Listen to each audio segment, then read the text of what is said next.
porque la fe viene por el oír, y el oír por la palabra de Dios. Prepara tu corazón para escuchar lo que el Señor tiene para ti hoy. Buenas noches.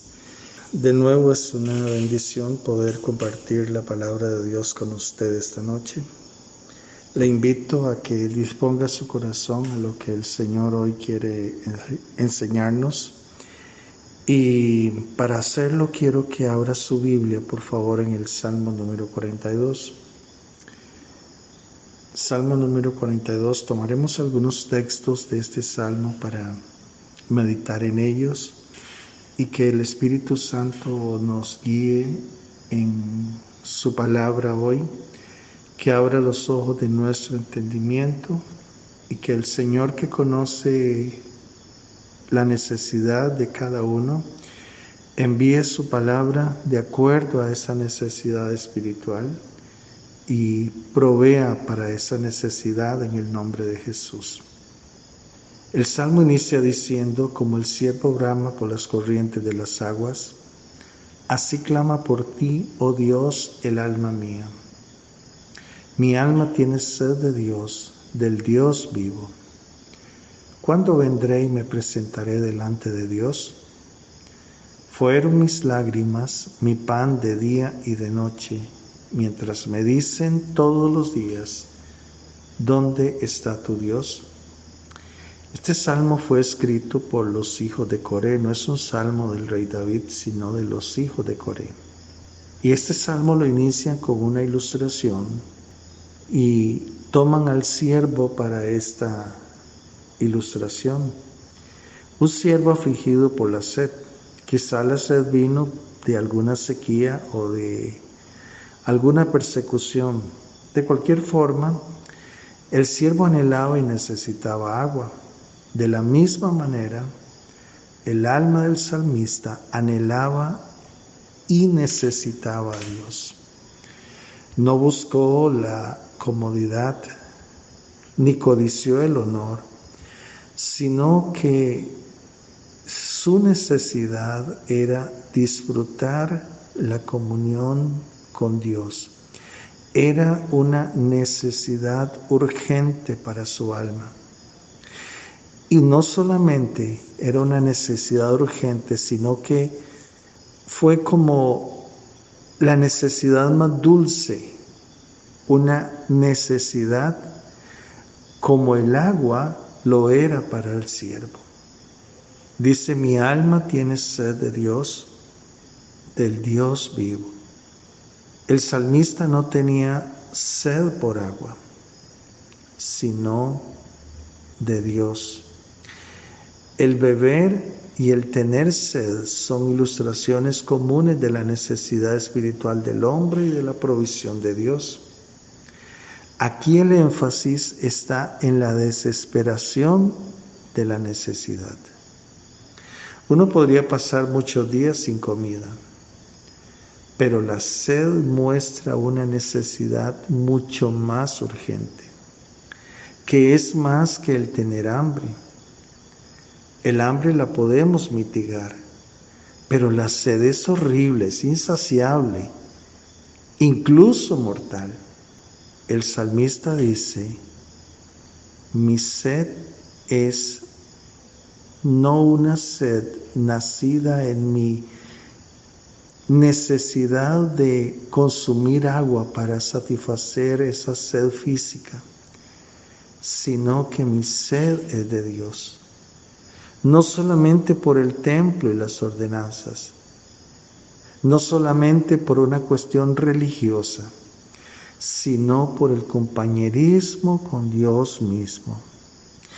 Nadie, sino el hombre espiritual, puede simpatizar con esta sed. La tristeza siempre es un sentido de que algo falta. La tristeza del duelo es el sentido de la pérdida de un ser querido. La tristeza de la enfermedad es la falta de salud. La tristeza definitiva es el sentido de la falta de Dios. Esta era una suprema tristeza que se convirtió en una gran necesidad para el salmista. ¿Por qué razón? Porque Dios es el Dios vivo, por lo menos en 3 sentidos. Primero, solo Él tiene vida en sí mismo y de sí mismo. Segundo lugar, solo Él da la vida. Tercero, Él es distinto de los dioses paganos, muertos e imaginarios. Para los hijos de Coré, conectados con el tabernáculo y el templo y sus rituales, había un lugar designado para presentarse delante de Dios. Este era un anhelo para conectarse de nuevo con Dios y su pueblo en el tabernáculo o en el templo. Porque los hijos de Coré, juntamente con Hemán, Jedutún, Asaf, eran los cantores principales que tenía el rey David en el tabernáculo.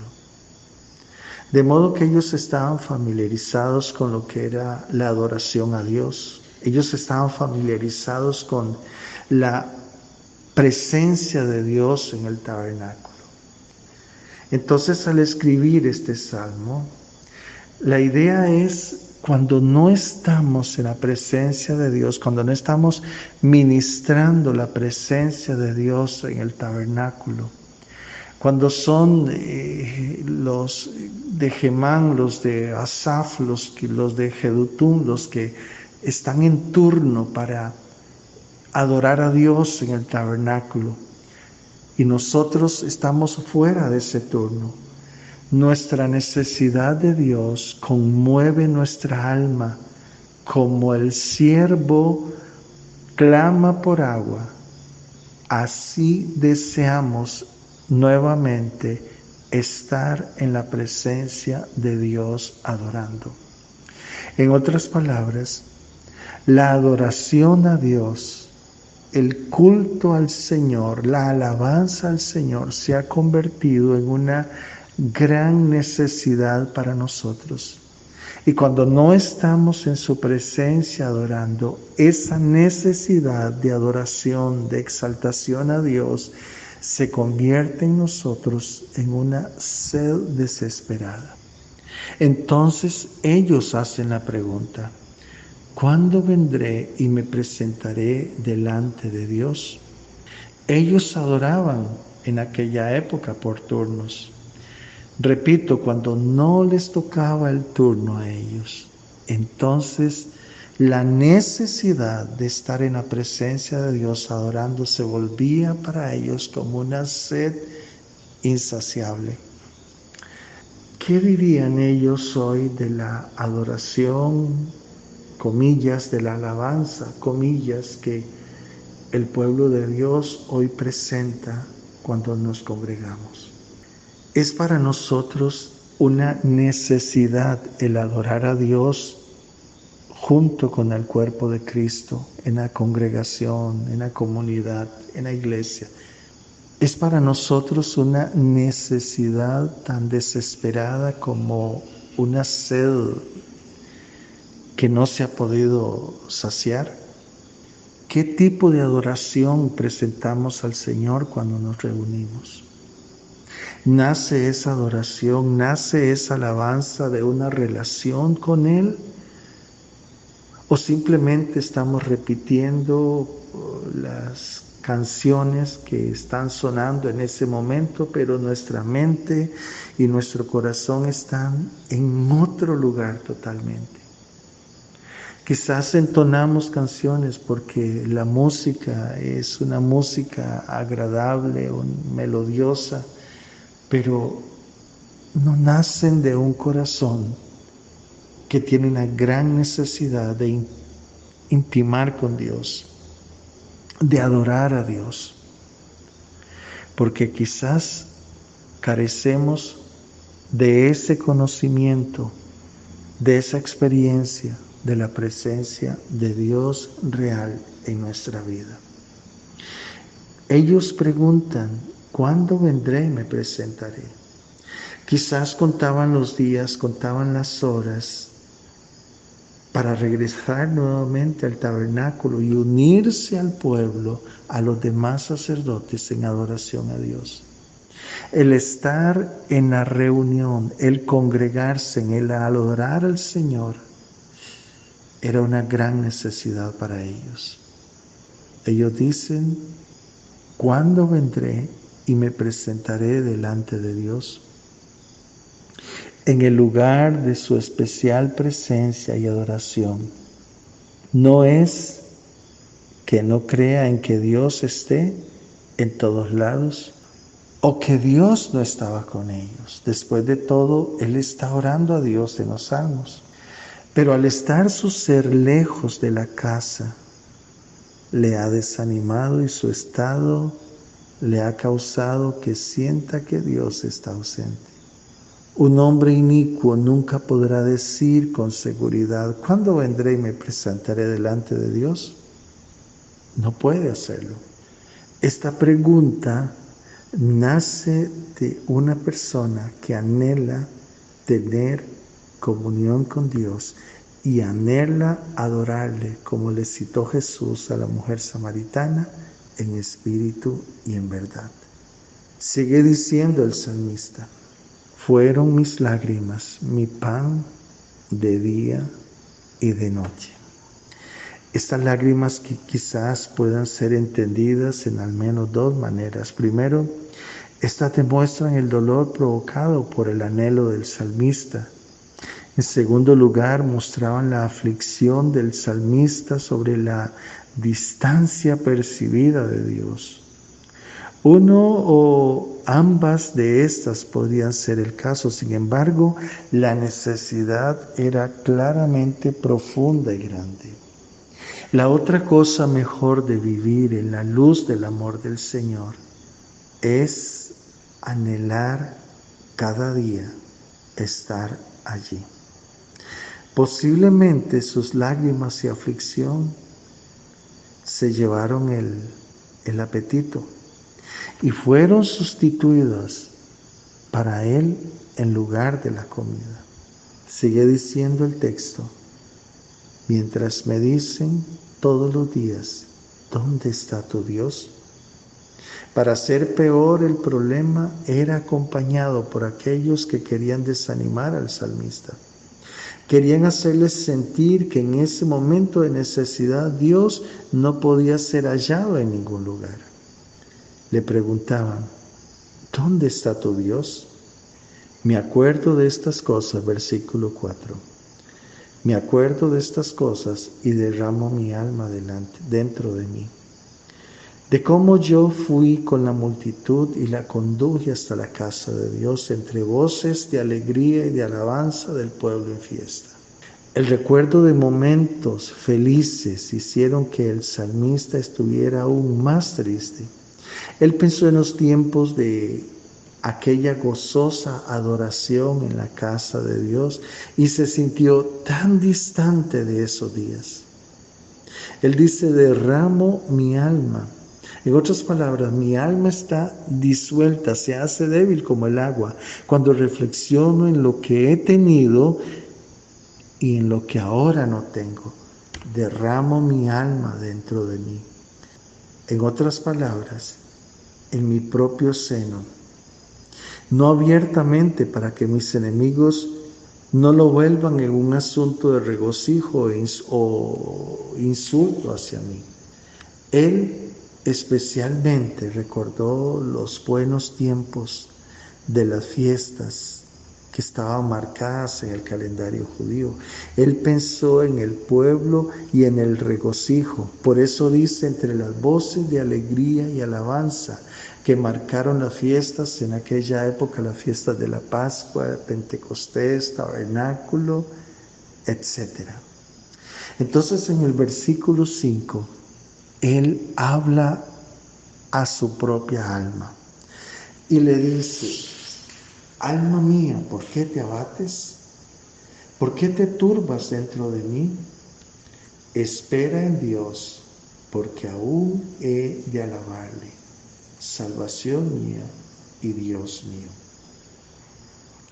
El salmista hizo una pausa en ese doloroso recuerdo para desafiar a su propia alma.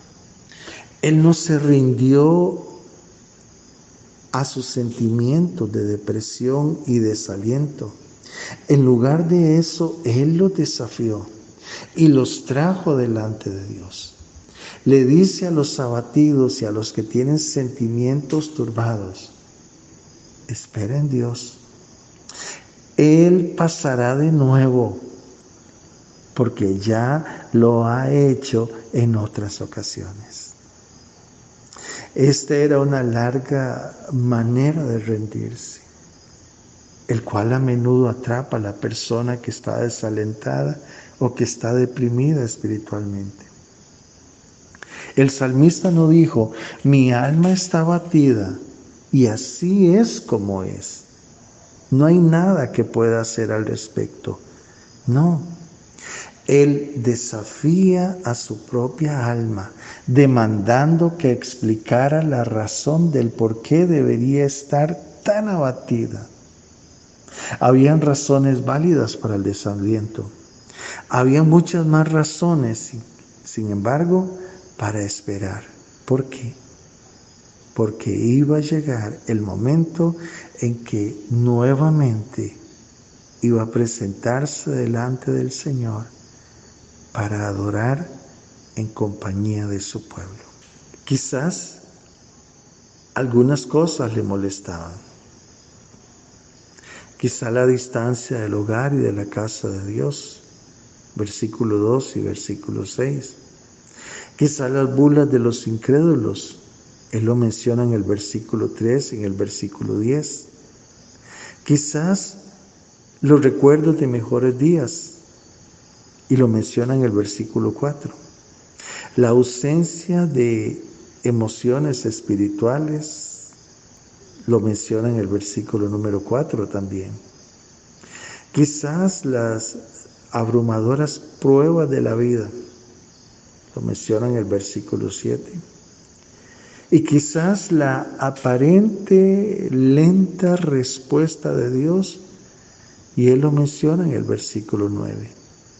Aún es como si el salmista dijera: estas son bastantes buenas razones para abatirse cuando pienso en la grandeza de Dios y en la salvación y en su presencia.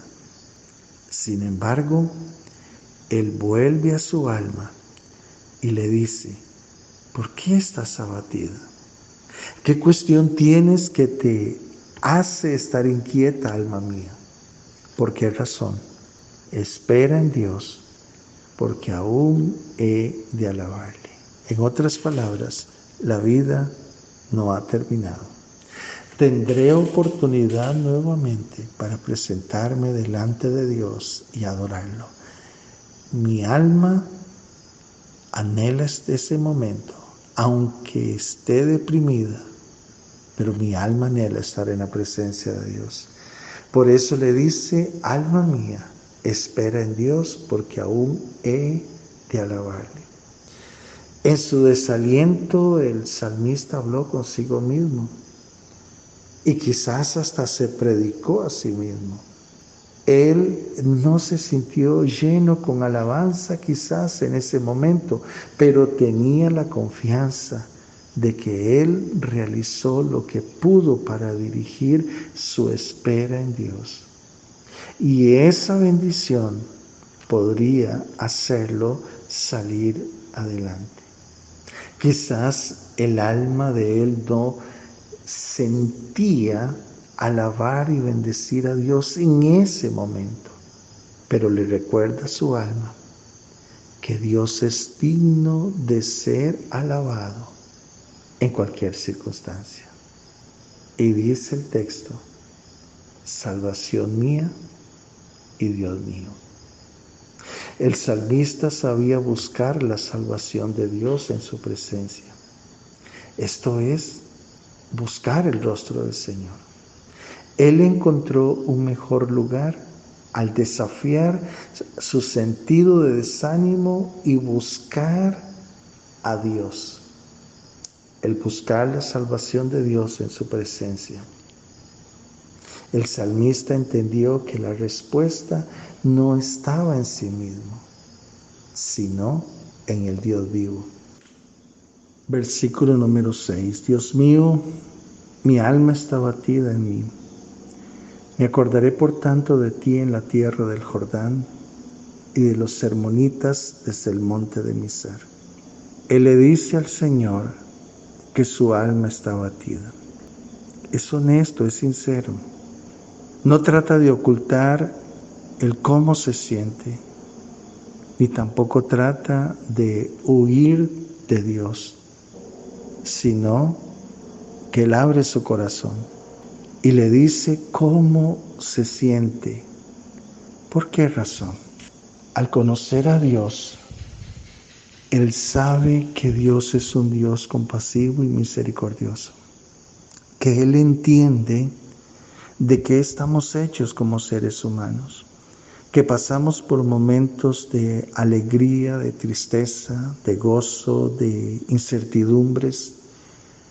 Hay momentos en los cuales estamos en la cima y otras veces estamos en el valle. Y Dios conoce todo eso, Él sabe cuál es nuestra condición. Pero nuestra condición no determina su amor. En otras palabras, independientemente de cómo nos sintamos, y en el caso específico del escritor de este salmo, cómo él se sentía, Dios lo sabía. Pero el amor de Dios no estaba condicionado por lo que él sintiera o dejara de sentir. El amor de Dios, la compasión de Dios, la misericordia de Dios estaba por encima totalmente de cómo él se sintiera. El que estuviera abatido o triste o dudoso no iba a condicionar el amor y la misericordia de Dios para con él. Qué importante es recordar esto. Cuando fallamos o nos sentimos tristes o abatidos, el enemigo viene a nuestra mente con pensamientos de que decepcionamos a Dios, de que Dios ya no cuenta con nosotros, de que somos un fracaso. Sin embargo, aún esas cosas, Dios las conoce aún antes de que entremos en esos estados. Y ha provisto misericordia, ha provisto fortaleza, ha provisto gracia para nosotros cuando nos encontremos en ese estado. Con amor eterno te he amado, por lo tanto te prolongué mi misericordia, le dijo al pueblo de Israel a través del profeta Jeremías, y nos lo dice a nosotros hoy y ahora. Quizá no esté pasando por su mejor momento emocional usted hoy, y tal vez estás en ese momento donde sientes que Dios está tan lejos, como que tus oraciones son un monólogo contigo mismo, o que tus oraciones no pasan del techo del lugar donde estás. Permítame recordarle que Dios está tan cerca de usted como su corazón, y que su oído no se ha ensordecido a la voz de aquellos y de aquellas que sinceramente le aman y sinceramente anhelan su presencia. Aún más, la manifestación de su gracia y de su presencia no se dejarán o no harán esperar más bien. Él dice, me acordaré por tanto de ti en la tierra del Jordán y de los hermonitas desde el monte de Mizar. Estos dos lugares no eran lugares de culto, de adoración. El tabernáculo no estaba allí. Quizás físicamente él estaba allí y sentía la ausencia de la presencia de Dios porque no estaba en su tabernáculo. Nosotros hoy debemos entender que ellos en aquel momento, la presencia manifiesta de Dios estaba donde geográficamente estaba el arca del pacto. Ese era como el punto de contacto. Lo maravilloso es que hoy nosotros tenemos libre acceso al lugar de la presencia de Dios. El escritor de Hebreos dice que podemos entrar a su presencia libremente, porque el Señor abrió el camino a través del velo para llegar hoy confiadamente al trono de la gracia. La presencia del Señor no está hoy limitada a un espacio físico, a un lugar específico donde la gente tenía que ir a adorar. Hoy su presencia está con nosotros, en medio de nosotros, a través del Espíritu Santo. Y sí es muy importante congregarse y adorar al Señor con el cuerpo de Cristo, con los creyentes nacidos de nuevo. Pero la presencia de Dios no se limita a un grupo de creyentes. Está donde está el creyente, donde está el hombre, la mujer, que han nacido de nuevo y que tienen al Espíritu Santo dentro de sí. Versículo 7 y versículo 8, dice el texto: un abismo llama a otro con la voz de tus cascadas, todas tus ondas y tus olas han pasado sobre mí. Pero de día mandará Jehová su misericordia, y de noche su cántico estará conmigo, y mi oración al Dios de mi vida. Él está diciendo, en otras palabras, estoy con muchos problemas en la parte externa, pero también tengo problemas en mi interior. Y esos problemas son como cascadas, son como ondas, son como olas que han pasado sobre mí. Pero de día mandará Jehová su misericordia. En otras palabras, le está diciendo Dios: no has olvidado tu pacto conmigo. Dios mandará su gran misericordia. Y su misericordia va a ser extendida sobre mí en este momento de desesperación.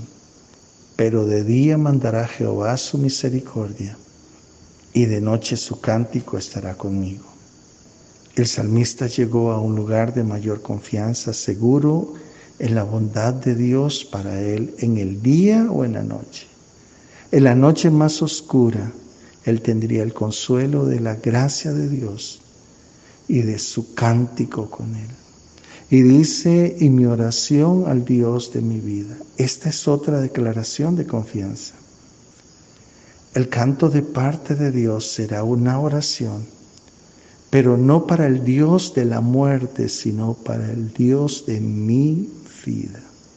Si Dios es el Dios de tu vida, aún en el momento más oscuro, más desesperante, más solitario, su misericordia se extenderá sobre usted como una sombra que traerá paz y descanso. Su misericordia vendrá a usted con gracia para levantarle, para animarle. Dios le dirá: aquí estoy, nunca te dejaré y nunca te abandonaré. Contigo estaré en la angustia. En el nombre de Jesús, anímese hoy. Le recuerdo que lo mejor está por llegar. Los mejores días del año están por llegar. Los mejores tiempos de tu vida están por llegar. Dios no se ha muerto. Su misericordia no se ha cortado. Su gracia no ha menguado. Recuerde que su misericordia para usted es nueva cada mañana. Mañana, al abrir tus ojos, tendrás una nueva gracia, una nueva fortaleza, una misericordia que se va a extender sobre usted con sabiduría, con protección. El Señor está allí. Así que dígale a su alma: ¿por qué te abates, oh alma mía? Espera en Dios, porque aún he de alabarle. En otras palabras, Dios no ha terminado conmigo. Dios no ha terminado con usted. Él continúa trabajando y su gracia, como le dijo a Pablo, es suficiente para usted. Te bendigo en el nombre del Señor.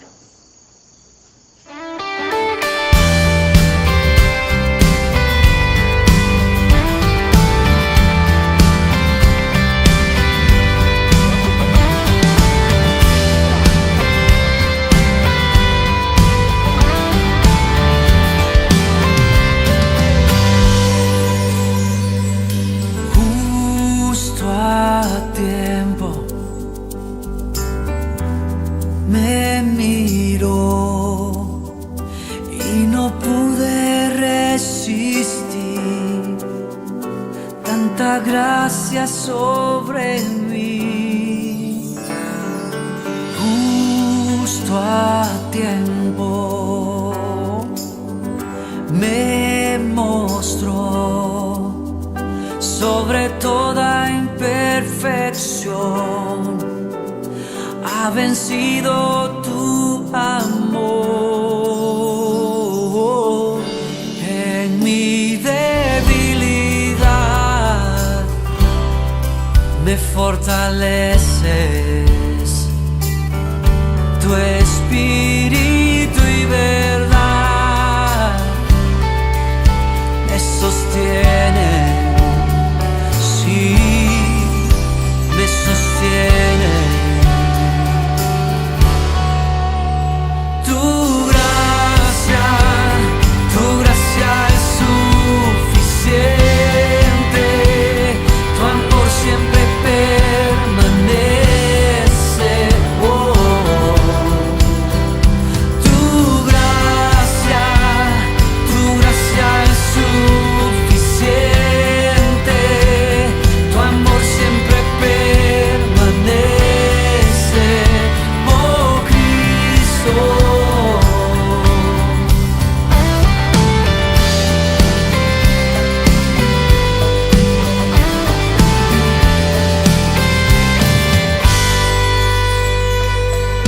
Justo a tiempo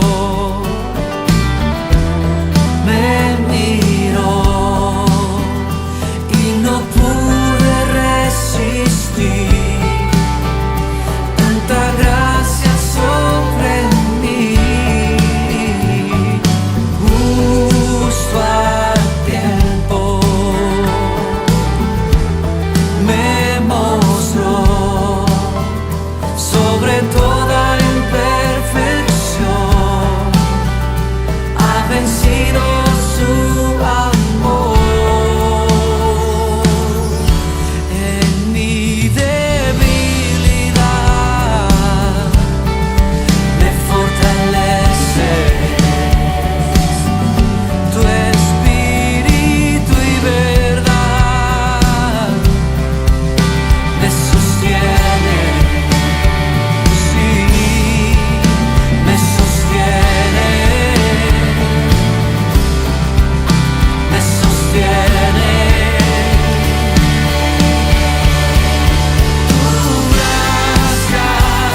Tu gracia es suficiente, tu amor siempre permanece.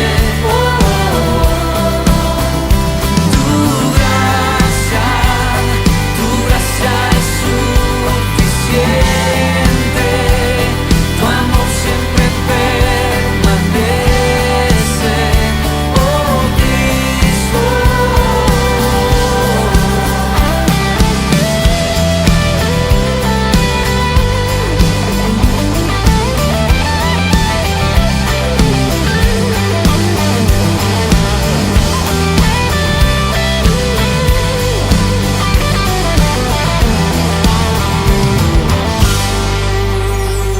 Que tu gracia llueva sobre mí, que tu gracia llueva sobre mí, que tu gracia llueva sobre mí, bendito amor que me inundó.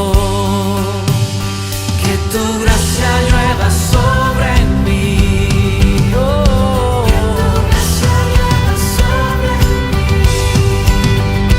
Que tu gracia llueva sobre mí, bendito amor que me inundó.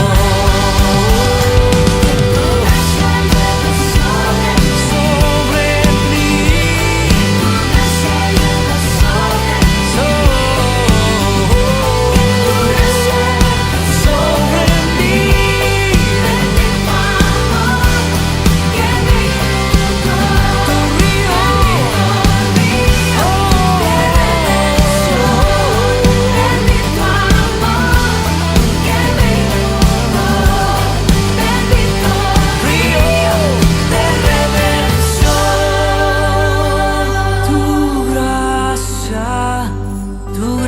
gracia es suficiente,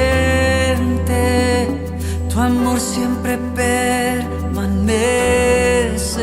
Oh, tu gracia es suficiente, tu amor siempre permanece.